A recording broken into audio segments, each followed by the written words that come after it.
பெரியவா இதை பண்ண சொல்லு அப்படின்னா அவ்வளவுதான், அதுக்கு மேலே ஒன்றும் சொல்லலை. இந்த 18 புராணத்தை புஸ்தகமாக போட்டு தானமாக கொடுக்க சொல்லு அப்படின்னு. அவரும் ஸ்ரத்தையாக பண்ணுறேன் அப்படின்ட்டு போனார்.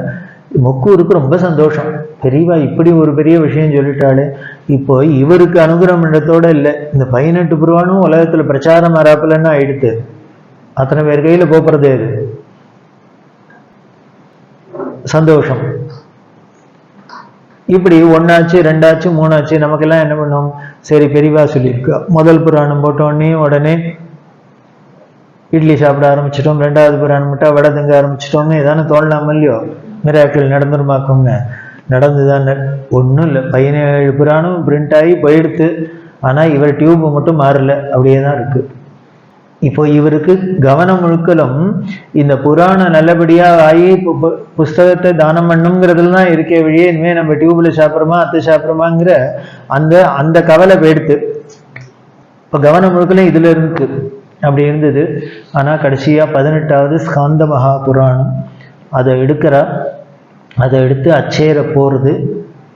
இப்போ காமிச்சா பெரியவா வேலையை. என்னாச்சு அப்படின்னா, டியூபில் குடிச்சிருந்த லிக்விடு வாயால் போக ஆரம்பிச்சுது.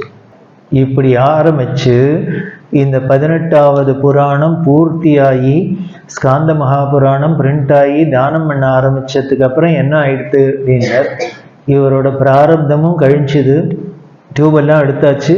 இவர் ரெகுலராக வாயால் சாப்பிட்ற பெரியவாளால் நடந்தது. தீராத பிராரப்தம் கஷ்டம் பெரியவாளோட அனுகிரகத்தினால தீர்ந்தது அப்படின்னு சொல்லி இப்படி யார் நடந்ததை சொன்னா பெரியவா என்ன சொல்லியிருப்பா?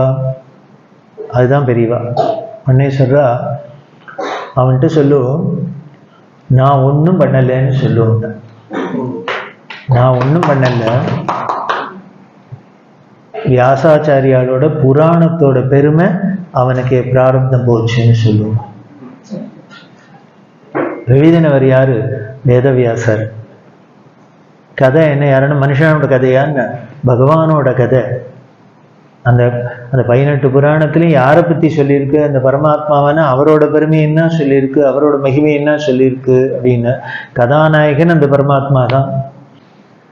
அதனால அந்த புராணத்தோட பெருமை, அதோட மகிமை இவனோட பிராரப்தம் தீர்ந்ததுன்னு சொல்லு. நான் ஒன்றும் பண்ணலைன்னு சொல்லு. அதான் குரு, அதான் பெரியவன்.